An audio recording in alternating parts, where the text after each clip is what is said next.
It's time for a Big Blue Kickoff Live. Nobody can ever tell you that you couldn't do it, because you did. On Giants.com. You know what I saw? New York Giant Pride. And the Giants mobile app. 17-14 is the final. One touchdown, we are world champions. Believe it, and it will happen. Part of the Giants Podcast Network. Let's go out there like a bunch of crazy dogs. Have some fun. Hello, everybody, and welcome to Monday's edition of Big Blue Kickoff Live, presented by Cadillac, the official luxury vehicle of the New York Football Giants. I am John Schmeelk, joined by Paul Dottino. The phone number for you will take your calls at 201-939-4513. Hashtag Giants Chat on Twitter.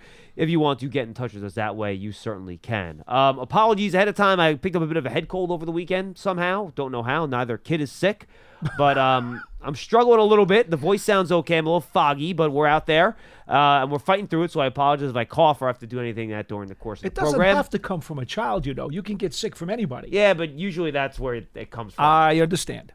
At least when you're a parent, that's usually where Well, you you were in a get the stuff jam-packed arena a couple of times last week, too. I was. That might have been where it came from. That is very much just possible. So, anyway, we're out. We're ready to go here. Giants' first OTA was today, Paul. And just for for fans that don't know, OTAs stand for Organized Team Activities. Mm-hmm. It is phase 3 of the offseason program. Phase 1 is just strength and conditioning and meetings. Phase 2 is offensive field work, defensive field work separately, along with team meetings and strength and conditioning. This is phase 3, which is the first competitive portion of the offseason program, Paul, but there are still a lot of rules that limit what you can do. There's no contact allowed. So the ability to evaluate is very much hindered. Still, I was excited to see these guys out there actually competing against each other on the field for the first time. Helmets, shells, and shorts today.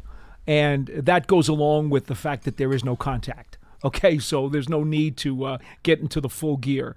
So a lot of positional drills went on today, and then, as you said, John, there was some competitive stuff back on the third field.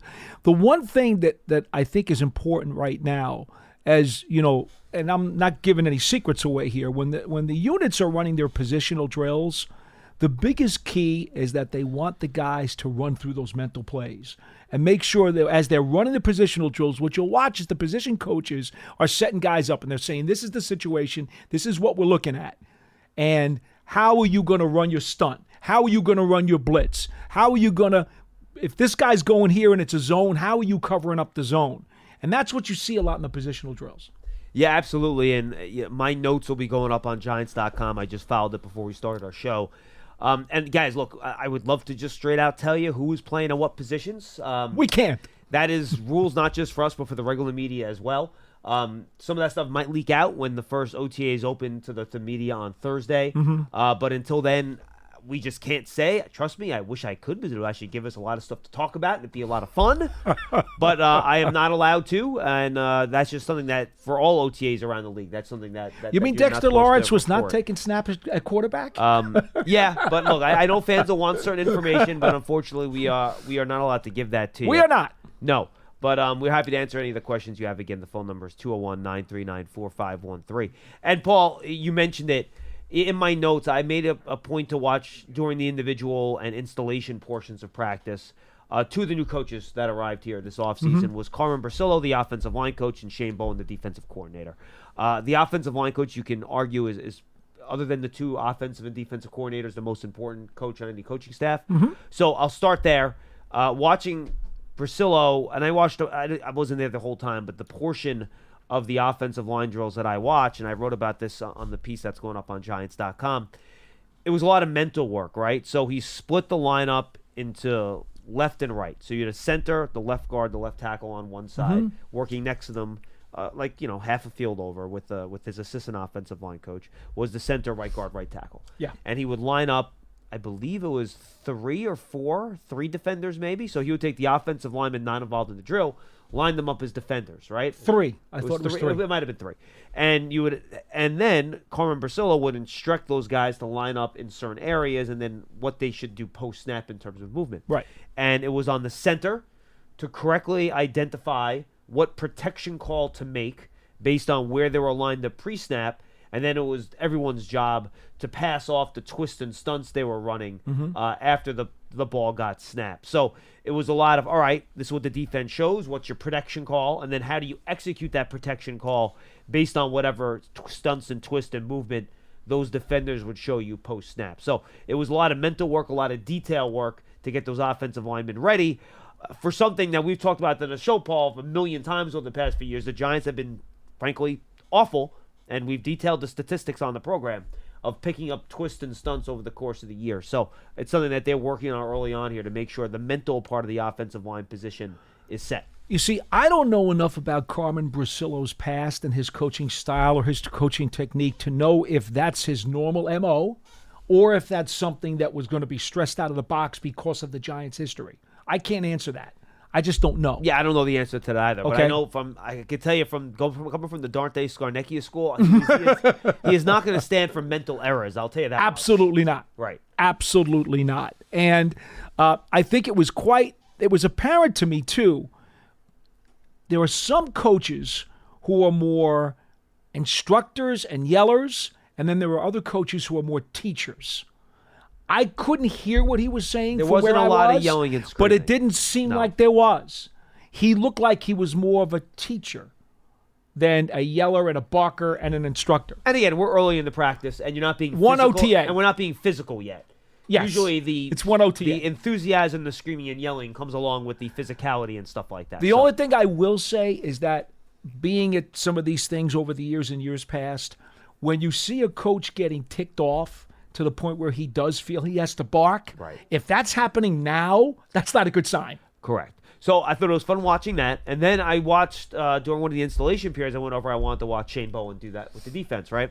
So I went over there, and it was similar to the type of stuff Carmen Brasilo was doing. So he had his first-team defense and second-team defense lined up kind of parallel to each other, so they wouldn't interfere with the work that they were doing. And he had, members of the equipment staff kind of pretend they were the offensive players, slot wide receiver, X wide receiver, Z wide receiver, tight end, halfback.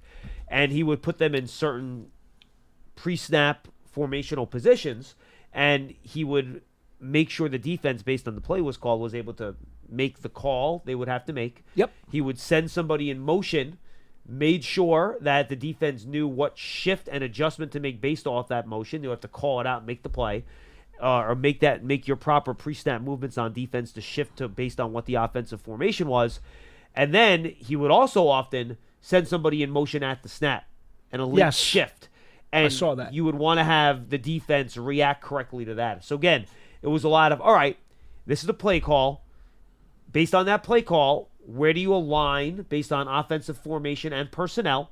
And then how do you then adjust based on movement and shifts before and after the snap to make the right call to make sure your defense is sound? So that was a lot of the stuff they were working on during the installation portion of the defense. My only thought there is, again, given the demeanor, from what I could tell, he did not seem very upset with anybody. No. Everything looked very calm, Correct. very studious, very methodical, which leads me to believe that they were doing okay for what he was asking. Yeah, I mean, again, this is like early installation stuff. They have not installed everything. I understand that. This is just trying to get everybody used to what you're trying to do. It's a brand new defense for everybody. And I think people kind of just getting ready to go there a little bit. So Daniel Jones, I can say, was out there. He was moving around pretty well. He's been doing that, actually, ever since they were allowed to get on the field. He's moving around extremely well. The mobility is, to be frank, I don't know enough about medical to tell you if he's ahead of schedule or not, but he certainly seems to be doing well. Certainly doesn't look like he's behind schedule. I'll say that. I think that's a good guess. He did complete passes to players over the course of practice, Mm-hmm. so he was involved, which is good to see. Drew Lock was out there as well. Tommy DeVito was out there, and then Rourke was out there as well, who was the third quarterback. You want three quarterbacks that can do everything in team situations. So you want to have that third quarterback out there. So again, it was good to see him out there. We're not doing attendance here, folks, so I can't answer those questions either. Right. But Evan Neal, who the Giants talked about having the offseason ankle surgery, right? That was reported. He was out there. He was moving around pretty well, too. He was working on a lot of his pass sets and stuff like that. I thought he was moving pretty well. So I think all in all, you have to be pretty happy with what you saw. During team action, I thought it was telling that the first pass was completed to Malik Neighbors. Yes. In the right flat. He probably, in terms of volume, had the most catches on offense. Jalen Hyatt had a couple catches over the middle. Mm-hmm. Devin Singletary had a little catch over the middle that could have went for a score on a run after the catch. And much like this is during training camp, they do the same thing, Paul.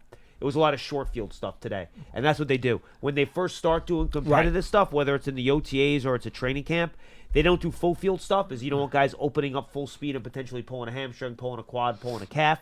So it's a lot of short field stuff, so guys aren't really opening up and sprinting full speed over long distances. So everything was, I think, was inside the 40 or even maybe inside the 30 in terms of most of their drills today. From my angle, from where I was in relation to the practice field, John, I don't recall hardly anything being thrown more than 15 yards downfield. Do you? At all? Maybe a couple? Everything was I don't short. remember. I don't remember anything longer than 15. Maybe 15, maybe one got to like 18 yards or something like That's that. it. But no, that's what I'm saying. Everything is short fields. They don't want guys opening up for long passes. So. And that makes perfect sense. I mean, come on. This is their first kind of really starting to ramp up stuff. The last thing in the world you need is for someone to get a pulled muscle. No, and it's counterproductive. So they'll work up to that. By the time you get to next week's, you have 3 OTAs this week, by the way, today, Tuesday, and Thursday. And then by the way, no show on Friday. There's a 4-day weekend for Memorial Day, so there's no show Friday, no show next Monday either. So just keep that in mind in terms of Big Blue Kickoff Live. But then we have 3 OTAs this week, 3 OTAs next week. I believe it's Tuesday, Wednesday, Friday, if I recall properly. I don't have it with me. And then we have 4 the following week, Monday, Tuesday, Thursday, Friday. So. And then you get into mandatory minicamp and stuff like that. Media is allowed on Thursday of this week. That's their first day when they get to watch. OTA 3. So that's when you'll see some of the video posted and some of the photos posted online, and whether or not some of those folks kind of bend the rules a little bit, well, that's on them. But that's not on us because we don't bend the rules. Yeah. So OTA, we just break them. OTAs next week. OTA 4 Tuesday. OTA 5 Wednesday. OTA 6 is Friday next week. And then you have the first week of June. You have 4 OTAs, Monday the 3rd, Tuesday the 4th, Thursday the 6th, Friday the 7th. Right. Then you have mandatory minicamp from June 11th to June 13th. Though the last couple of years, that June 13th mandatory minicamp day, it's kind of like a team barbecue. They're out there playing like horseshoes and stuff like that. So I wouldn't expect a whole lot that last day of minicamp. And then they're off. We'll be taking at least 1 week off from Big Blue Kickoff Live, maybe 2, depending on how it goes. Just because we want to make sure Pearson is rested and relaxed and energized. We don't want him putting in hamstrings in August. We want to make sure he's nice and rested by the time we get just short to field training stuff camp. so far. Yeah, exactly. Short field stuff. He can only screen so many calls per show.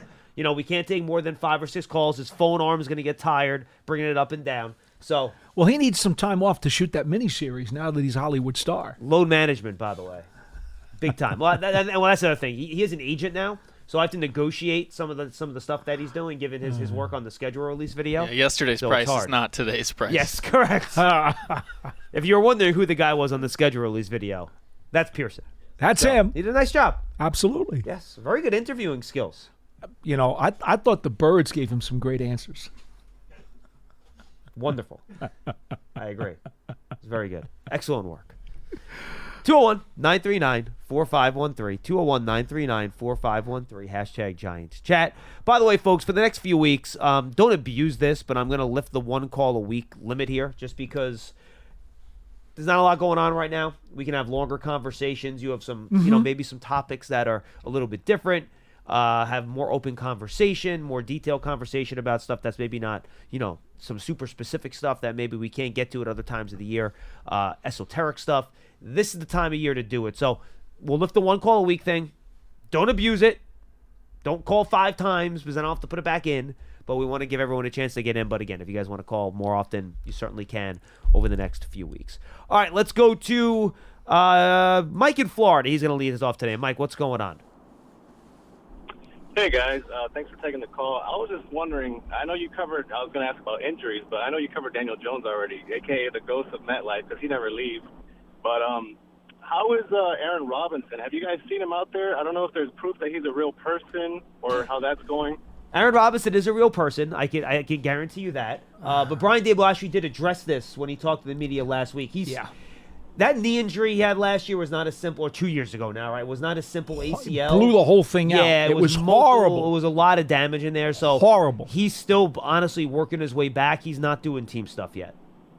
And again, we can't report that based on what we saw in practice, but that's what Brian Dable said when he spoke to the media last week. So that's why we're able to say that. And we have no idea what his schedule is. I just keep thinking back to his skill set when he first got here, and there is no doubt about his skills at the time.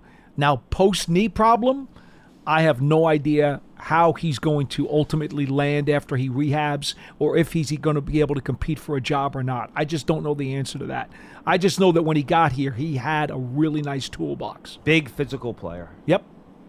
With some length, too. Yeah, I think. Oh, sorry to interrupt. I feel like that's a big question Giants fans had. We had that big hole in the cornerbacks and, the cornerback room, and it seems like he played decent in his first couple games, but then you would think he tore his ACL in 1991 with the way, his rehab has gone, and we just kind of been in the dark. But it was more than that. That's the problem.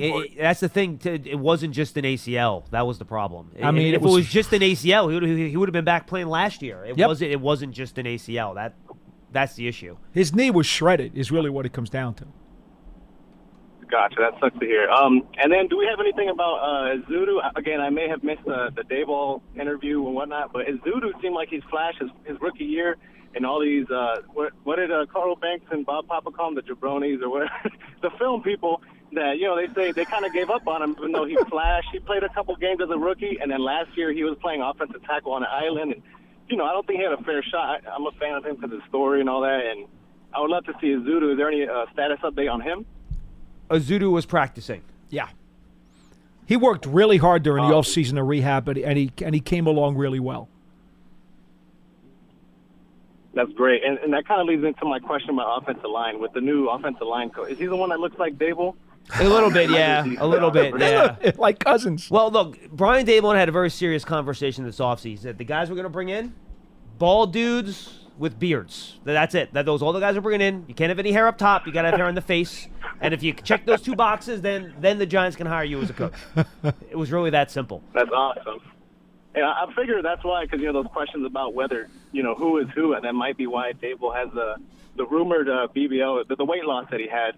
So it's good to see, that we have these new coaches. It's just fresh blood. It's nice because we've had so much problems despite the coaching changes in the past. But this guy's like an established offensive line coach, and, the terrorist Bobby Johnson, I don't know if he was bad or not, despite what some guys say, but it just seemed like nobody was, they were sad to see him go from the Bills fans' perspective, and then what he did to Neil, from my understanding, I'm not trained like you guys may be, but Neil just had different sets, and it's just, he's making us burger flippers upset. So I'm trying to, I'm trying to find the optimism and all these changes and whatnot, and I try to stay positive. So it would just be good to see if the offensive line actually comes together and does something this year for once.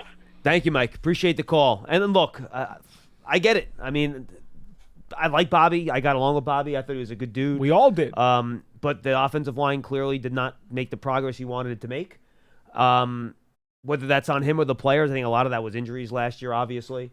But did Evan Neal make the progress you'd like him to make? No. I also would have loved for Evan Neal not to have a knee injury his first year that messed up the second half of his year, and an ankle injury last year that messed up the last, 10 games of his season last year? Mm-hmm. So, yeah, you hope that the reason you bring in a new offensive line coach is that he comes in and he's able to get Evan Neal going and get these guys working together better to deal with some of those twists and stunts that we talked about to kind of get things on the right and path here. I don't want to talk about Bobby Johnson other than to say this. He was a really good guy. You're right. We all got along with him. And the fact that Dable, in his first ever head coaching job, brought him down from Buffalo makes you believe he had complete confidence that it was going to work out. Obviously. I mean, he knew him from his days with the Bills. Well, he was in Indy though, right? That was his last stop before he came here, Bobby Johnson, correct? Wasn't he the assistant? Well, he was with the Colts and the Bills his previous two jobs. Correct, yes. But I do believe that they crossed paths. No, yeah, they did. Absolutely. And so he knew him. And he didn't bring him here to fail. I mean, he made sure that he brought in the best coaching staff he could possibly muster when he took this head coaching job. And so, for whatever reason, it did not work out. And you're right, Paul. I'm sorry. He was the assistant O-line with the Colts in 18, then he was the Bills 19 to 21. Right. You're correct. Those were his last two jobs before he got here. Mm-hmm. So, here's the thing. Now, the change was made. The production was not what it needed to be. I'm sure that Brian thought long and hard about it. And now he goes to a guy who, as you mentioned a little while ago, we've said many times on the program, Dante Sarnecchia is the guru in recent years of offensive line coaches. It's him and it's Jeff Statlin. Those are the 1A and 1B offensive line coaches. They're as good as they come. And Statlin being with the Eagles offensive line coach, by the way. They're as good as they come. And so when you consider that Dable has the Patriots connection, and obviously, you're looking at Brasillo, who has a Patriots connection. He's got some background and some thread there, but he's also got the Sarnecchia situation. You put that together, I'm sure that Brian has complete and total confidence that this is going to be the right hire now, and he's got a lot of reasons to believe that. And look, what you like about what Brasillo did with the Raiders, and we've talked about this before, but we haven't talked about it in a while. Maybe some of the fans out there don't remember the conversation.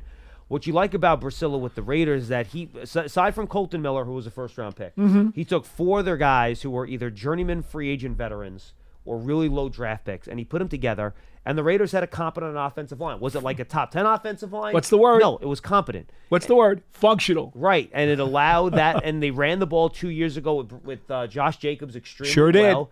He had one of the best years of his career. And then last year, they had a rookie quarterback back there, and they did a pretty good job protecting Aiden O'Connell. So he did a lot with not a ton of resources thrown at the line, and the Giants, between Illuminor, Runyon, Neal, a first-round pick, John Michael Schmidt, second-round pick, a lot more resources have been thrown at this offensive line than the offensive line he had with the Raiders. Well, he didn't have a Thomas playing left tackle. Well, Coleman was a good He's player. good, but he's not Andrew Thomas. Right, but even the other guys on the line. You didn't have the first-round pick Absolutely in Neal, a second-round agree. pick in John Michael Schmidt. You didn't have that. Correct. So you hope now with, theoretically, higher resource talented players that you can even get better results here with the Giants. But we'll have to wait and see. You hope, but until you see it, you just don't know. And just so you folks understand, Antonio Pierce, the head coach there, has still very tight connections to this organization, and he gave him a great recommendation. When the call came in, Pierce said, hey, man, you got to hire this guy. The reason that he was done with the Raiders is that Pierce changed his offensive coordinator after the season. The new OC, in most NFL circles, the OC is going to take somebody who is symbiotic as his offensive line coach. And so when the new someone that knows his system and correct, knows what he wants to do. Correct. Right? Especially because of the run game is such an important part of it. Of course. So the new OC out in Vegas wanted his own O-line coach.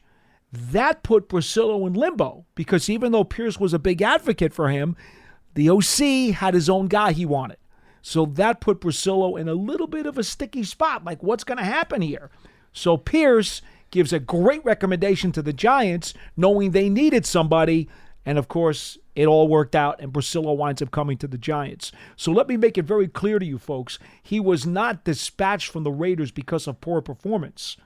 And I just think it's important for people to understand that. Yeah, sometimes it's circumstances. Luke Getsy, the former Bears offensive coordinator, who got brought in to and I don't know who he hired as as the O-line coach. Is that on the sheet too? It's not on this sheet. Yeah, but I don't know. Check that for I don't know who it was that he brought in, but it was his own guy. And quite frankly, that happens a lot in the NFL.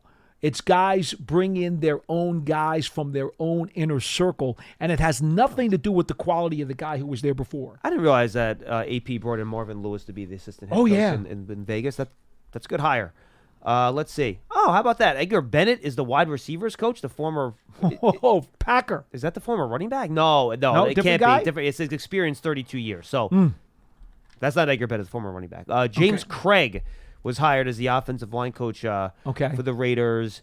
He 8 years as a coach in the NFL, 26 years of coaching experience, means a lot in college. So he might have come from the college ranks here. Let's see. Joined the Raiders after spending 2 seasons as the assistant offensive line coach with the 49ers from 22 to 23. So he's a guy that came over from Shanahan's staff. How about that? So in any event, I only bring that up to let you know that Brasillo came highly recommended and with a thumbs up from Antonio Pierce, and I think that means something. And Bobby Johnson, by the way, did get hired as the Commanders' offensive lines coach. He picked up another job pretty quickly in the league. All right, let's go to James in Georgia. He's up next. Hey, James, how are you? What's going on, guys? What's up? Long weekend. Let's start with the obvious. Let's go Rangers. We're still alive. A couple of quick ones. I know Boston did it one time with, I think, baseball and football. But has there ever been a team to have won all 4 major championships in a row? In the same year? Yeah. No. I don't think it's ever happened, right? No. Okay. I mean, it was close. I think Tampa, did Tampa do it? Did Tampa have the Lightning and the Bucks maybe in the same year? Does that sound right? Or maybe the Rays and the Lightning in the same year or something like that. I think that sounds right. All 4 though, I can't remember that ever happened. I think Tampa did have it too one year. And then with more sports just coming in, like this city, New York City. Although I live in Kingsland, Georgia, born in the Bronx, this city is starving for a championship, and the Liberty was so close last year. I mean, I was calling up last year, let's go Liberty. And had they done it, I would have been like, yeah, our WNBA team is the best. We got us a chip, I'd have been talking my trash on them, But let's move on. Yeah, I actually called to say with OTA starting, have you guys seen any new drills that they're doing that you haven't seen other O-line coaches or defensive coordinators do with the guys, just to, try to mix things up? I want to say to Pearson, he has done one show on Big Blue Kickoff Live, so we do know his face, but I think that was the best reveal video out of all the 32 teams, just because of the value of it. How much did he pay you? How much? Come on. Fess up. How much did he pay you? Me and Pearson go way back. That's my guy. Have you called this week, James? Oh yeah, I'm sorry. Call back again next week. The very next day, we're allowing more than one caller this week. I'm like, oh, got me. All right, Well, that's my guy, Pearson. And, appreciate it. Yes, sir. So with that's really what I call it. What have y'all noticed? Only been one day that has really had a change in the schedule or what the guys are doing out there. James, I didn't notice anything. I didn't notice anything particularly new or different in terms of drills today. To be honest with you, I'm going to keep a closer eye on that tomorrow. I mentioned, some of the specific stuff they were doing on with the O-line and the defense to start the show. But other than that, I don't have much to add to that. Yeah, nothing struck me as like totally out of the ordinary, if that's what you're asking. Unfortunately, James, I've seen a lot of different offensive line coaches in here over the past 10 years. Oh boy! So I don't think there's a drill I haven't seen at this point. But if there is, I'll let you know. Let's put it this way: it looks nothing like what it was decades ago. But in terms of recent years, this is what it is. All right. I got two more things. I'm taking my son to Evan Neal's football camp in a couple of weeks. Nice. On Okeechobee. And I'm going to be excited to get his signature on my Leatherhead helmet that I got. I'm not in love with the uniforms, but I like them. They're okay. And, wait. You said Leatherhead helmet? Yeah, what is that? Yeah. Is it like an old 1920s style helmet? Yeah. I don't really? have a real one. It's a replica from like a fan shop. Oh, that's cool. Yeah, but it's in the colors of the style of the jerseys that they're about to wear now. Okay, nice. And I got a couple of Giant signatures on it from when I went to camp a couple of years ago. I got Colin's autograph on there. But anyway, my last one I'll leave off with because, when I took my son to camp over this past weekend, I asked him, how many new drills did they show you at the college level? Because he's going into the 11th grade or whatnot. And so with it being early in the off season, how much can the teams actually give the guys, knowing that a quarter of them, if not more, aren't even going to be on the team? You can't roll out everything and then somebody get picked up by Dallas or, a division rival, and now they have... Oh, no, James, you'd be surprised. They actually do, by the time they're done here in the spring, they will have gone through a full installation of everything the team does. Mm-hmm. You have to. And then they will reinstall everything again from scratch when they come back here in training camp in the summer. Because that's a reinforcement round. Thank you, James. Is what that is. That's a reinforcement round. You have to give everything to them now because all these coaches believe that it's the repetitive nature of what you do during the offseason that allows you to produce properly during the season. In fact, I think they'll actually do everything through the spring. Then mandatory minicamp, it's the second reinstallation, and then they'll do the third reinstallation when you get to the summer. So repetition. So there's actually a Wikipedia article on this, by the way. So Philadelphia is the only city to have all 4 major sports teams play in their respective championship game or series in the same season. That was 1980 with the Phillies, Sixers, Eagles, and Flyers, but only one of the 4 teams actually won. That was the Phillies. Okay. Tampa had all 3 of its major sports teams play in their respective championships in the 2020 season. Rays, Bucks, and Lightning, with the Lightning and the Bucks winning their championship. So that's what I knew. The Tampa had one of those too. Okay. New York actually had that with the Giants and the Yankees in 1927. Sure. The Rangers and Yankees in 28. The Rangers and Giants in 33. Well, 86, right? Mets and Giants. I'm getting there. Okay. Yeah. Giants and Mets in 86, obviously. I guess the Knicks were 70, right? And the Mets were 69, so that wouldn't have counted there. No. More recently, L.A., Lakers and Dodgers in 20. Patriots and Red Sox did it twice in 04 and 18. Lakers and Angels in 02. And then the Devils and the Yankees in 2000, if you want to count that.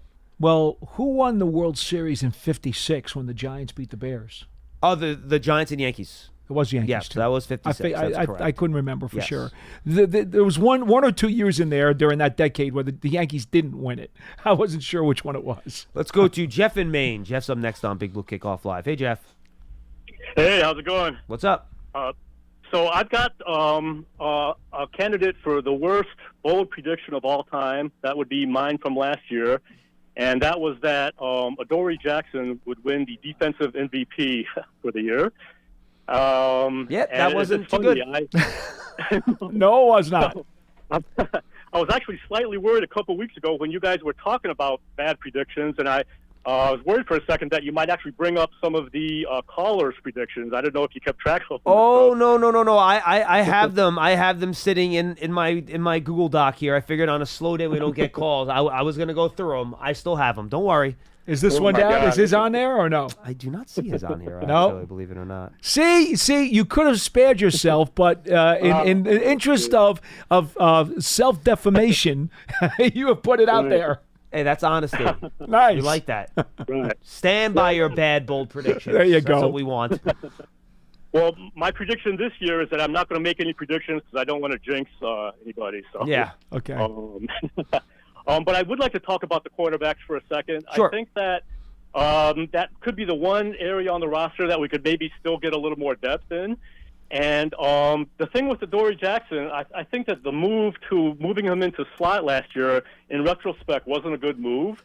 And even though he had a rep for being a good run, tackler, I think just his small stature, made it illogical to have him make have to make so many more tackles and stuff. Well, Jeff, given they bailed on that experiment about 3 weeks into the season, I think they agreed with you that it didn't work. And I think, I'm not sure if the tackling was necessarily the biggest issue. I just think covering that two-way go out of the slot is just something that he was not comfortable with, and it didn't work. Right. Yeah. So now I will give him credit for being a team player enough to have a good attitude about giving it a shot. Yeah. And he's a great dude. Love Adoree. Really good dude. Well, this gets to my other point. He's as far as I know, he hasn't lost any speed. And I know he's worked with Shane Bowen before, and I think we still need help for outside cornerbacks. So I guess my question is, if we could get him cheap enough, would you favor re-signing him?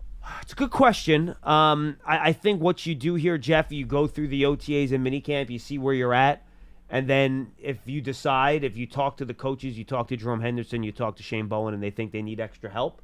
He's familiar with Shane Bowen, to your point. I like Adoree. I would be open to it if the coaching staff thinks he has enough left in the tank to help. I'd be fine with it. I just don't know what the front office and the coaching staff thinks of him given their experience with him last year. The Giants are really tight with the cap numbers as it stands, and we all know that can be fluid, but they still are pretty tight. Now, if something happens, I've said this on the program before, if something happens that Waller is not here post June 1st, that will free up a chunk of money. So now if you wanted to have that conversation, it'd be a bit more realistic. And you'd still be tight, by the way, for in-season moves. You're still gonna, even in that situation. I mean, you're not exactly going to get a Brinks truck backing up to the front door. Right. But it will allow you more room to breathe. Sure. Which means if there is a veteran that you'd like to at least talk to and see if something can work out in a very economically friendly situation, you could discuss it. Right now, as it stands today, I don't see how they would scrape up enough nickels and dimes together. Well, I mean, you could always bring in. You could always move from, renegotiate, kick and some we money know down how the road. the GM really doesn't want to do that. I know, but they had to do it last year. With I know. contracts. So, but anyway, right? yeah, Adori's an accomplished enough player. I don't think he's going to take pennies. I think it's going to take a little more than that. It depends what kind of offers he has on the table. Oh, that too. What else you got, Jeff? True. I mean, I was thinking maybe a couple million plus incentives, but yeah, I mean, he would have to be into it too. But I guess I'm just worried. I mean, Banks is going to be the number 1 cornerback, and saying McLeod and Flott are probably solid number 3 cornerbacks, but that's pretty much all you got out there, So I don't know. So whatever. Like you said, whether the coaches, want to or not. And so I do have another question on a completely different topic, actually, if I could. Sure. And that is, how much fun is it to be able to be on the sideline sometimes? I'm guessing a lot. And have you ever had any close calls with people crashing into you? Well, I have never been on the sideline. Well, I should take that back. There was one season where I wasn't actually in the booth producing radio, where I was able to spend a little bit of time on the sideline during the game, and it's amazing how fast everything moves down there, and how physical it is. I don't think until you stand down there and you see it, there's no appreciation. And Jeff, appreciate the call for you can listen off the air. For how fast and physical this game is when you're live. Obviously, I've been on the sideline during practice a lot, and yeah, I've come close. I mean, balls have come in my direction, and, you make sure you're always paying attention. You back up out of the way, but I've never even been knocked down before. Paul, you're on the sideline during the game a lot more than I am because you don't have any responsibility. So I know you have some stories. Never been hit, okay? Because I'm on the sideline for road games. You've hit other people. Home games, I'm upstairs in the box until the latter stages of the fourth quarter. Road games, I'm usually on the sideline for the whole game. The one time that I was really, really, really fearful, there's twice that I almost got hit, but I wasn't really fearful at the time in Seattle. A couple of years back in Seattle, I was standing next to Mike Malarkey, the photographer, while we were in Seattle, and there was a play that came right over to us, and Malarkey got hit and taken out. I did not. I was standing next to him, and he wound up getting hit, and I didn't. Did you get out of there on time? Well, because I saw what was happening, and I stepped back. Did you pull Malarkey with you? Or you just I did not. To drive? Well, he's busy enough with all his... You pushed him in front of him. I did not do that. But he had all his equipment and stuff, and his tripod, and so, you know what? He got whacked. As Pearson and I, who have done this for a long time, Pearson, what's the rule of thumb if you're next to somebody with a camera on the sideline and someone's coming at you? You pull them back. Thank you. Because they're looking in the lens, they can't even tell how close the play is. That's correct. I yell, look out. No, that's what I do. I don't physically you take grab them by somebody. the shirt and your hips and you pull them back. I don't grab somebody because I think it's like... Wait, time out. I've heard multiple people on the sideline tell me that you've almost physically assaulted them after touchdowns. Howard Cross in particular. That's the hardest I've been hit, when we score and Paul Howard hits me on Cross the in back. particular. Yes. All right, anyway. Everybody, no, I've had multiple people complain to me about how you hit them physically violently after Giants scores. So now, here's the time I almost got hit. Let me go back to the question.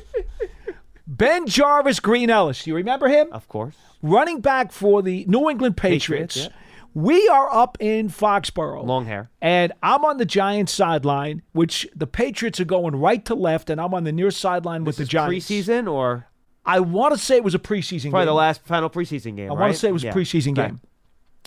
And Ben Jarvis Green Ellis takes a run. He's a big back, too. Off left tackle. Oh, big? Yeah. He's thick. Yeah, he's big back. He takes a run off left tackle. Now, I always stand down forward from the line of scrimmage because I want the play coming toward me, of course, so that I could see better. Yep. To me, it makes no sense to be on the sideline standing behind the play. You can't see enough to really dissect what happened. The only thing you can see is the offensive line play. It's terrible. That's it. It's terrible. So I always, if you'll notice me at the stadium, I'm always running opposite where the ball is so I can have the ball come to me. Right. Okay? So I'm standing on the sideline, And Ben Jarvis Green Ellis goes behind left tackle, and he's coming over, and he's at the hash marks, and he's coming out by the numbers, and I'm watching him, and I'm thinking to myself, okay, it's just a regular running play. He's gonna get hit, go down. Well, all of a sudden, out of nowhere, he's able to elude the tackler who I thought was going to bring him down, cut it to the outside, and he makes this darting move toward the sideline. John, I took a breath, man. I was scared. Did you bail? You got out of there? So as I was taking a step back, he veers not only toward the sideline, but then toward me. He literally, I felt his breeze. That's how close he was to me. I felt his breeze as he ran out of bounds and ran in front of me. I actually felt his breeze. So if he got tackled out of bounds, you would have gotten nailed. Absolutely. But the fact that no one got him is Correct. the only reason why you. Oh, I would have been plastered. I would have been flattened. What former Giant should I blame for not tackling him into you? That I can't tell you, but I do remember this. I do remember Chris Carino was in the booth during that game. Oh, that's right. I remember he mentioned it. And I remember Carino chuckling. And you were the silent reporter for us that game on the radio, right? I remember this now. And he had to mention how I almost got plastered by Ben Jarvis Green Ellis. I recall this. And that's the closest I've ever come. I literally felt his breeze as he ran by me. I mean, it doesn't get any closer than that. And as Brian Baldinger has pointed out, you do run up and down the sidelines over the course of games. I'm very he calls me Batman. Yes. I am very agile. Who is that media member running up and down the sidelines trying to keep up with Saquon Barkley? Well, you want the story behind that too? Of course. Okay, here's the story behind that. When Brian Baldinger called me Batman and made a viral video online. Really, the only part of the story is that you're an insane person. But other than that, okay, what's the other part? Remember of the story? what I just said to you a minute ago? How I want to be in front of the play because I want it to be coming toward me so I could see what happens. Yeah. Well, Barkley comes up gets the ball and he starts taking off, and I was remiss. I had not gone far enough downfield to be able to see the play coming toward me. So your pre-snap preparation was poor. My pre-snap preparation was poor. I'm actually embarrassed because it's one of the few times I wasn't far enough downfield to be able to see the play correctly. I did not appropriately adjust my positioning. That tells me you were chatting with somebody and you I got might have distracted. been. I might have been. I'm not surprised. So in any event, Cheney, right? Who knows? In any event, I wasn't downfield far enough. So now Barkley gets the ball on the Giants sideline, right? There was the right side of the offense. I think it was a pass. It was a short pass. And he takes off. Now, I realized that at that very moment, I'm like, oh, he's got a chance to go all the way. And I'm not down there, and I'm not going to be able to see this play develop into the secondary. So that's when I took off. And I started sprinting toward the goal line so that I could at least try to get there when he got there, or maybe beat him, so that if there was a play down there, I could get a good look at it. Well, anyway, Baldinger got it off the video screen. He saw it on TV, did a screen capture, put it up on Twitter, it became viral, and he labeled me Batman for chasing down a villain. And that's the story behind that. That Batman would not have been able to fight any crime successfully, by the way, just for the record. Been knocked out by everybody. The Penguin would have gotten you. You would have had no shot. Look, all I know is this. Who's your Robin?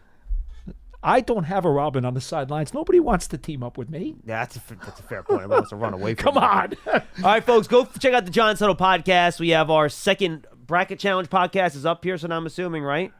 Yeah, because we have our round 2 of our Giants 100 Bracket Challenge, the greatest plays bracket. Go check it out, giants.com/bracket. We have our Bob Pop and I record a podcast dissecting the plays in each one of the 2 brackets, so go check that out on the Giants Huddle podcast. It's on the Giants mobile app, giants.com/podcast, on your favorite podcast platforms. Also, some good stuff on the rookies coming up later this week. What we did, we compiled all of our BBK interviews with the reporters covering the Giants draft picks, and then Paul recorded 3 or 4 more that we hadn't done over the course of the process. We'll put those all together into one podcast to give you some insight onto what these guys did in college. So make sure you go check that out on the Giants Huddle podcast whenever you have the opportunity. And we appreciate you guys leaving a 5-star positive review on Apple Podcasts when you have the time as well. All right, let's go to Hugo in New Jersey. He's up next on Big Blue Kickoff Live. Hi, Hugo. Hey, good afternoon, guys. What's up? Hey, John, I have a couple of questions, and then that'll, I think, lead me into some comments. But the first question: when the NFL did their top 100, back in 2019, they included coaches. Do you know if the Giants' top 100 will only be It is players? players only. Players only. Yes. Okay, fair enough. And one of the things that I've noted in the best plays brackets, it's sometimes there's a little bit of overlap between, let's call it, performance, right? So here's an example: OC's 6th sack. I mean, that play in and of itself wasn't very remarkable. I mean, he was beating Winston Justice all day. It was a milestone sack, though. It was a milestone sack. It was, but then there's also like the triplet run. That was really more about the championship game. You know what I mean? So here's my question: are you guys planning like a top 100 performance? I don't believe there's been an announcement with that yet, so I will not make a comment on that one. Okay. So let me just. But Hugo, to your point, we do understand the difference between plays and performances, so I'll just leave it at that. Yeah, and I quickly wrote down 25 performances, and there's some very obvious ones. Phil Simms, Super Bowl 21, Eli, the 2 NFC Championship games, Terry Collins, the 2000 NFC Championship game. Let me just give you 3 performances that people may not readily think about. Sure. Carl Banks, Super Bowl 21. Absolutely. Played Defensive his MVP of the game. Yeah, and he would have been the MVP had Phil not had such an extraordinarily Mm-hmm. good game. Lawrence Taylor in New Orleans, 1988. Who doesn't? Wait a minute. Chris. You just said people don't think about. Who doesn't think about it? That's LT. That's LT's signature game. Younger fans don't. Yeah, I think everyone has anyone who knows anything about LT history. That's the signature game. Bill Parcells has said 1,000,000 times over. That's the signature game because he inspired and willed his team to win that day. True, but the reason I say that is because it's not the kind of thing that's readily run on NFL films because it was an in-season game in a season when the Giants didn't make the playoffs. I've probably seen it about 3 billion times, to be honest with you, but go ahead. You're not normal. Okay. I guess I'm not. And then 1986 NFC Championship game, this was really awful. Maybe Sean Landetta, the punter, shifted field position, and it was essentially a hurricane. So I just wanted I mentioned to you guys I'd be talking about a little bit of history as things came to mind. So those are 3 excellent performances. 100%. Sean's teammates have often said he was the most valuable player of that game because of the way he dictated field position in the game. So, and in fact, as you probably know, that's when Bill, because of the coin toss, decided he wanted to take the wind as his advantage instead of getting the ball. And in those days, everybody automatically took the ball. Okay? Nobody was thinking about what side of the field you're going to want to be on. But Parcells, understanding the conditions, he decided, okay, forget the ball. I'm playing the wind. Yeah. Okay. So John, I read through the press releases on the 100th season. Yep. And I noted a name and a pretty interesting title. Nilay Shah as Senior Vice President of Marketing and Brand Strategy. Yes, our fearless leader. Wasn't there a Nilay Shah that was a one-time affiliated with this show, or was that someone else? No, Nilay has been with us. I mean, he basically came in the same year I did in 2007. He's been here a long time. He was an intern before that. Then he came in and basically ran the digital department. So Nilay's been with us a very long time. I remember him when he was an intern. Yeah. Actually, that's how far back. Wow, so he's done very well for himself. And that's a very interesting title, which got me thinking. And so I looked up the front office. And actually, as I scrolled down in the marketing department, I saw your name, John. So you're part of the front office, and you have a very nice title. And by the way, my recommendation to John Marrow would be that they make you Chief Content Officer because between your work on the huddle, draft season, BBKL, the radio post, I mean, you're just like everywhere. Checks in the mail, Hugo. Thank you. Well, look, I got to say, one, you guys have brought in some really significant sponsors to some of these platforms, and I'm not a big social media guy, just given my age, but I understand that people who do podcasts try to create what are called communities, and I think you've created a very strong, passionate community, and you're an extension, really, of that branding and creating fan loyalty. So I think you guys provide sort of an invaluable service to the franchise. But it does lead me, to one thought, which was many years ago you probably wouldn't see a position like that, right, at an NFL franchise. And I remember when I was a kid just being shocked at how many Steelers, Raiders, Dolphins, Cowboy fans there were in the tri-state area, just because technology had sort of disintermediated the regional monopoly on fan share of mind. Yeah. You don't have to be local anymore to root for a team, which is why so many of our fans come from out of state. Just remember, back in the 70s, those were the teams that were winning too. Well, so it was really easy for young kids to root for the Steelers and the Cowboys. And they're also on national TV all the time. No doubt. National TV, right. Even though the local papers only cover the Giants and Jets, and the local, and those were, the games that were covered in the local, people actually sat down and watched the nightly news, believe it or not. But, that actually raises a concern for me, right, which is, in this day and age where people have so many choices, if you're bad for 20 years like the Giants were in the 70s and 80s, I think the loss of a generation of fan loyalty, call it the fan pipeline, is going to be exacerbated just because of the technology and the information that's available. Oh, no, Hugo, look, I think you're right. I think in a day and age where fans can, and kids especially now can just pick, and not even teams, sometimes players to root for, and it's not always the local team now. A lot of times it's familial, right? If you have your parents that are big Giant fans, they'll make their kids Giant fans, and it goes to the route. But you're right. I mean, if your team doesn't win a lot over a long period of time, you are going to generate fewer fans. I don't think there's any doubt about that. I'll go a step further. To me, fantasy football and gambling that's a big part has of it now too. taken away a lot of loyalty to a certain helmet. Absolutely. Because now folks are more concerned about their fantasy team or their money that they're throwing up against some site. So I mean, I've seen Paul root against the Giants many times because of his fantasy football team. It happens all the time. Sure. I want to Mr. Fantasy over here. I want to bring this full circle. Yeah. Right? Because Joe Shane has been in the media calling for some patience. And I agree, by the way. That I think Joe Shane should get five years, right? If he can't get it done in an old Soviet-style 5-year plan time period, well, then maybe it's time to reconsider, right? Soviet-style, I like it. The reality is that there's got to be a sense of urgency here because we're, call it, 10 to 12 years into bad football. I don't think you want to lose in a competitive environment, I don't think you want to lose a generation. You'll never lose a fan like me. Right? Hugo, you're right. It's very important Yeah. for ownership for the team to start winning football games. They are quite tired of losing seasons after losing seasons. There's And no trust question me, about that. That's for their own mental well-being beyond anything else. Yeah. This organization can't stand to lose, folks. If you don't understand that by now, you haven't been paying attention. Okay. Well, John, you asked for someone to call in and talk about some off-the-wall topics. No, that was fine. Oblige.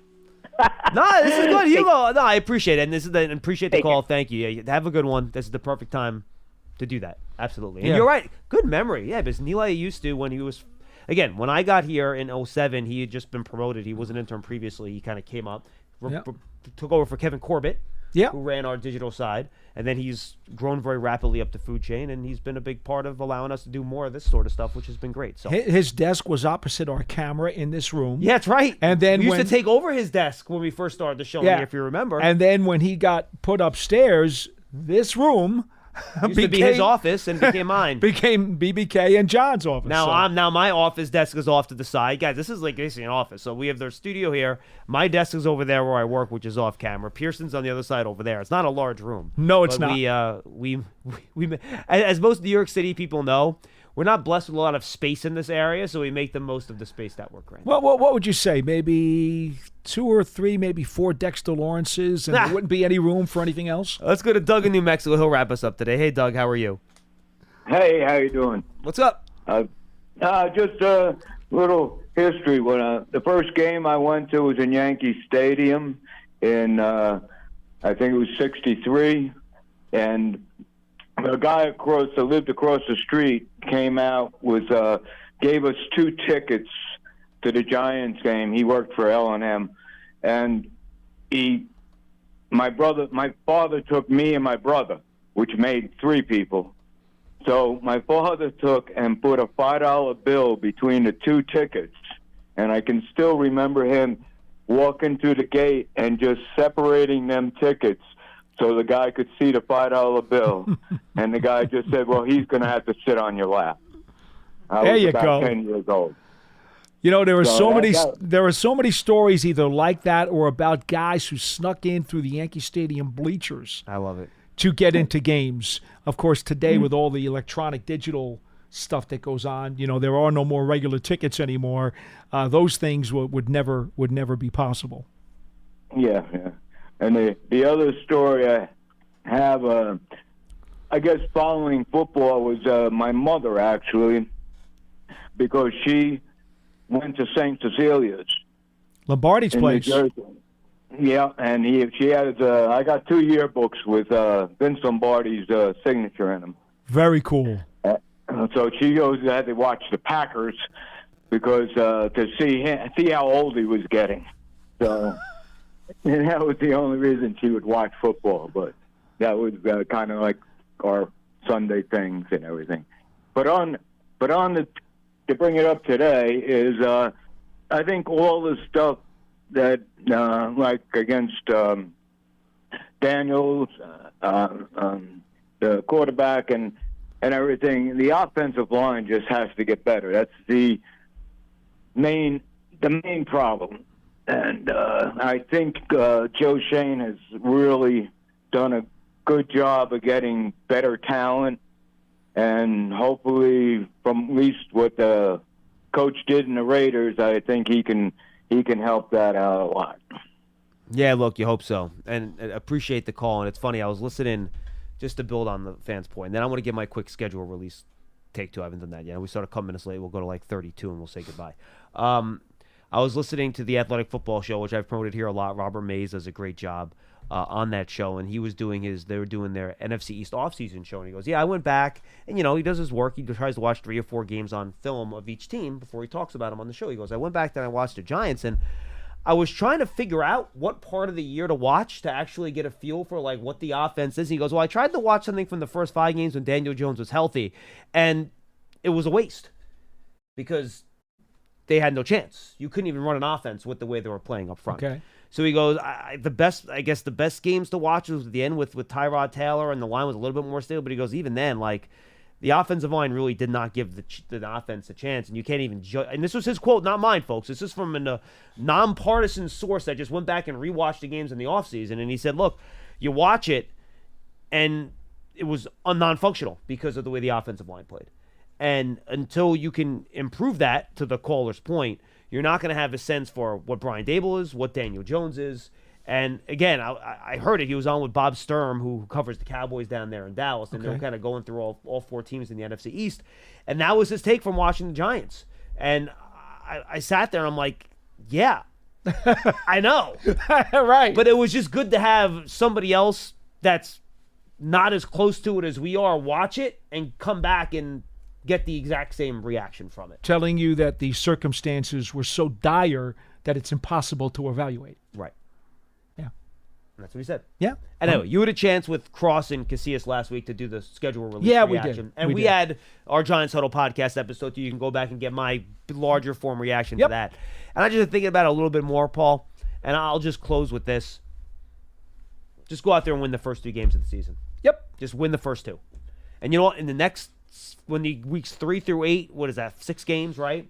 And you go 2-4, okay. You play really tough games. Every team you're playing in weeks 3 through 8 either finished over 500 and made the playoffs last year. Okay, you go 2-4 in those games. If you win your first two, you're 4-4. You're right in.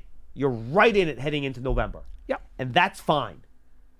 Just figure out a way to win those first two games. I think everybody from the second that schedule came out said to themselves, got to go 2-0. And it's funny. Got to go 2-0. I think everyone expects Jaden Daniels to be the week 1 starter. I've talked to some people. They think they might get Sam Darnold in week 1, that they might hold back McCarthy for a while in Minnesota. I've kind of always believed that when we talked about this at first. You certainly said that. I wasn't so sure that McCarthy's going to get that nod right away. And to be honest with you, okay, that's fine with me because I was never impressed with Darnold anyway.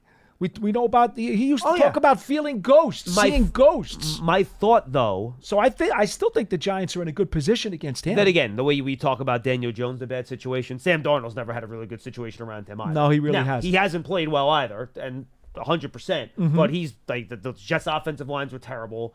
The Panthers with the wide receiver and offensive line was never good either. So, but I guess the point I was trying to make is that we kind of just assume, the reason the league made that matchup in week 1. The Giants, the league's always looking for storylines, right? Yeah.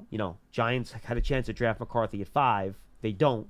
He goes to the Vikings. You line him up in week 1, but we might not even get McCarthy in that game. And the Vikings are a good team, by the way. Like Vikings are a good football team. They won 500 last year. Pass rush has been totally decimated by those 2 defections. It is, but this is going to be an early challenge for that offensive line with Flores there. Very creative blitz package. So you're going to get tested in that first game right away with the way he designs his defense in those blitzes. He will do a lot of that. Whether or not he's got the horses to execute, I'm not so sure. He does not have great one-on-one pass rush winners. Now, what they do have, though, is a very good offensive skill position set, which will test their secondary. Correct. And a good offensive line, for that matter. Yeah. Like, their offensive line is pretty good in They Minnesota. can play. So that's going to be rough, and then we'll see. Who knows? I mean, we have no idea what Washington's even going to look like. No, we don't. They've said so many changes. So, anyway, I just wanted to get my 2 cents in on the schedule. Because Paul's on, I believe, with Howard tomorrow, Casillas tomorrow? I think Casillas. Somebody, either Howard or Casillas is tomorrow. And then I'll be back the last 2 shows of the week with SciTac. Because you're off doing baseball games, correct? Got college baseball this week. Absolutely. So SciTac and he's back from his honeymoon. He'll be tan. He'll be relaxed. You get a tan in Japan? Do you? I'm sure he figured out a way to get some sun in Japan, yes. It is the spring. It's spring in Japan as well. They're in the northern hemisphere, so I'm sure he figured out a way to get some sun. Okay. I think he told me he was going to hike part of Mount Fuji, if I'm not mistaken. We'll find out. We'll get all the details. How about that? Oh, well, not all the details. We'll get some of the details from his honeymoon in Japan when he gets back later in the week. Folks, Giants season tickets. The schedule's out. Check it out. Giants.com/tickets. Become a season ticket member. A lot of cool benefits. Become connected to the team all year round. A lot of good stuff. And the Giants released it, like the little gift package they're giving season ticket holders this year. Wow. It's really cool. Replica rings from all 4 Super Bowls. And, guys, I've held these in my hands. They're nice. Like, they're heavy. Like, these are really nice replicas. You got a special ticket from the first ever game the Giants played as well in a little, like, glass thing. It's really, really cool. So, Giants.com/tickets. Individual tickets will be there as well. Check that out. And Giants TV is the Giants Connected TV streaming app. Go download that when you get a chance. For Paul Dottino, I'm John Schmeelk. We'll see you next time on Big Blue Kickoff Live.